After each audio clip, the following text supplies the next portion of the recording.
Một thành phố không chỉ sập vì những đầu đạn chiến tranh, các đợt cắt điện diện rộng hay cú sốc thanh khoản tài chính, nó cũng có thể dạn gãy toàn bộ hệ thống lõi chỉ vì bị ngâm nóng quá lâu. Chào mừng bạn đến với khoảnh khắc nhiệt độ thôi, không còn là thời tiết nền mờ nhạt. Đây là lúc nó biến thành một loại áp lực hệ thống khốc liệt, xé toạc màn kịch bình thường của đời sống đô thị, lộ ra những giới hạn chịu tải, đang mỏng dần đi sau mỗi bình minh rát bỏng. Sự nguy hiểm sâu xa nhất của sức nóng thực ra không nằm ở cảm giác khó chịu của người đi đường. Nó nằm ở bước lây lan âm thầm của đà xuống cấp hệ thống. Một thành phố ngập lụt hay động đất sẽ tạo ra bối cảnh sụp đổ tưng bừng ngay lập tức, đủ giật gân để báo giới quốc tế phát sóng trực tiếp.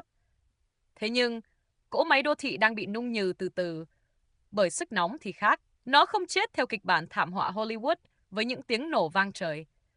Nó chết chậm bằng cách căng kéo nhức nhối mọi hệ số chịu tải, cho tới khi sợi dây đàn hồi cuối cùng cũng phải đứt tung một cách lặng lẽ. Hệ thống điện không rớt mạng tắp lự, nhưng các trạm biến áp đang âm thầm rên xiết. Hàng triệu máy điều hòa đồng loạt bật tung công suất tối đa, từ những tòa văn phòng kính đen tráng lệ cho đến từng khu ổ chuột ngột ngạt, âm thầm vắt kiệt sức lực của lưới điện phân phối. Các tuyến giao thông huyết mạch không nhất thiết phải tắc nghẽn bàn cờ, nhưng lớp nhựa đường bão hòa nhiệt độ sẽ chảy lỏng dưới sức nặng nặng của đoàn xe tải. Khủng hoảng rỉ máu này kéo chậm nhịp di chuyển toàn cục, đầy áp lực chi phí thời gian dội ngược lên ngành logistics, vốn luôn đòi hỏi duy trì độ đàn hồi căng cứng để bảo toàn chuỗi cung ứng lạnh và thực phẩm.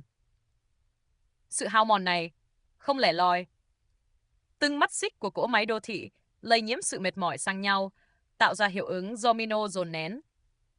Chẳng hạn, trường học và bệnh viện phải gồng mình chống đỡ cái nóng qua những chuỗi làm mát đã cũ kỹ.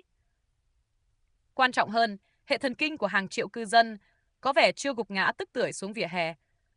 Nhưng kỳ thực, sự mất ngủ kéo dài triền miên làm vỡ vụn nhịp sinh lý, cắn nát hoàn toàn năng lực tập trung. Cú sốc mệt mỏi này đánh thẳng vào hiệu suất doanh nghiệp và đẩy tỷ lệ đưa ra những quyết định tồi tệ của bác sĩ hay giám đốc điều hành lên mức báo động đỏ, nơi một sai lầm nhỏ cũng có thể dẫn đến thảm họa dây chuyền. Dưới sức ép của hàng vạn cái đầu đang cáu bẳn, dịch vụ công cộng bỗng trở nên trễ nải cực độ. Cỗ máy khổng lồ vẫn rón rén vận hành, bề mặt trông có vẻ chưa rơi vào diện khủng hoảng hệ thống. Nhưng thực tế là các nguồn dự phòng đang bị đốt cháy rỗng ruột từ bên trong để duy trì vẻ ngoài bình thường đó. Khi mọi nguồn lực bảo trì bị dồn sạch vào việc cứu hỏa cho những sự cố nhiệt, khả năng tự phục hồi mong manh lúc vấp phải lỗi kỹ thuật hay một đoạn mạch bị đứt sẽ hoàn toàn tan biến, biến một sự cố thông thường thành một thảm họa sụp đổ không thể vãn hồi.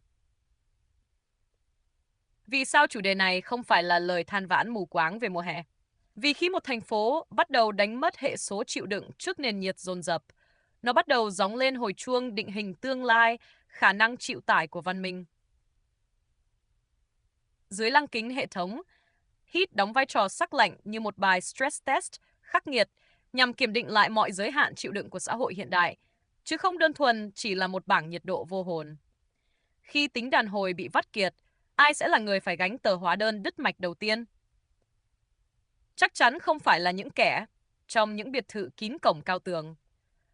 Đó chính là những người có ví tín dụng eo hẹp, là những đoạn đường đi làm như một chảo lửa cực hình, là thời gian biểu tan nát và tính mạng của tầng lớp lao động phổ thông đang phơi mình ra trước nghịch cảnh. Nạn nhân thật sự là những người không có dòng tiền dự trữ để tự tách biệt mình ra khỏi hệ thống bằng những bức tường, cách nhiệt hay máy lạnh chạy liên tục. Đừng ngây thơ đợi cho đến khi đội cứu hộ kích hoạt các lệnh khẩn cấp thì mới bắt đầu tin. Hãy làm điều đó ngay bây giờ, bằng cách lắng nghe sự rên rỉ ở từng mắt xích ngay trong chính gia đình bạn, thay vì tin lầm hạ tầng vẫn đang bình thường. Hãy đăng ký kênh The Foresight Report ngay hôm nay. Đừng để mình rớt khỏi nhịp thở của hệ thống đang vận hành quanh mình. Tụi mình sẽ cùng nhau giải mã những tín hiệu suy tàn lặng lẽ này trước khi mọi phòng tuyến bảo vệ cuối cùng vỡ vụn tiêu tan.